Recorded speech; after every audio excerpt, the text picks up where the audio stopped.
Class 6 Biology Part 2. Today we will start with pollination. Now, what does it mean? Pollination is the transfer of pollen grains. Those are produced in the anther to the stigma of a same or a different flower. Pollination is of two types, self-pollination and cross-pollination. When the pollen grains are transferred to another flower of the same plant or in the same flower, we call it as self-pollination. When the pollen grains reach the flowers of a different plant but of the same species, we call it as cross-pollination.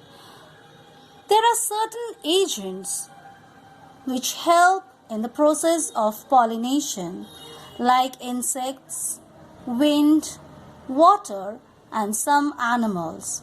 When the insects come to take the nectar from the flowers, they in turn carry the pollen grains along with them and help in pollination. When the insects come to a flower, the flowers has to be showy to attract them. The flowers should have nectar and the flowers should be scented. When it comes for the wind, since it is a non-living agent, it does not require the flower to be showy and have nectar, but the pollen grain should be produced in large numbers to facilitate pollination. Same is the case with water. Some of the water-pollinated flowers show the following characteristics. They are small, they are light, they are not brightly colored, and they do not produce nectar. But the pollen grains are light and they are produced in large numbers. There are certain plants which are pollinated by the animals, like Rafflesia by the elephants, Bignonia by the birds, and silk cotton by the bats. Now, if you come to fertilization, after the pollen grain reaches the stigma, it develops a pollen tube which grows through the style and reaches the ovary. There, the male gamete fuses with the female gamete to produce the embryo.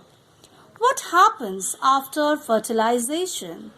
The ovary turns into the fruit, the ovule turns into the seed, the zygote becomes the embryo of the baby plant, the ovary wall becomes the fruit wall, and the wall of the ovule becomes the seed coat. The fruits that are produced is of two kinds, the true fruit and the false fruit. When the fruit develops from the ovary of the flower, we call it a true fruit. And when the fruit develops from any other part except the ovary, we call it a false fruit. If you take a fruit and observe it, you will see that it consists of two parts, the pericarp, the fruit wall, and the seed. The pericarp or the fruit wall consists of three layers, the epicarp or the thin and dry outer covering, the mesocarp, the thick and fleshy middle portion, the endocarp, the innermost hard seed. Now, how does it function? The fruit protects the seeds. The fruit helps in the dispersal of seed and are a source of good vitamins.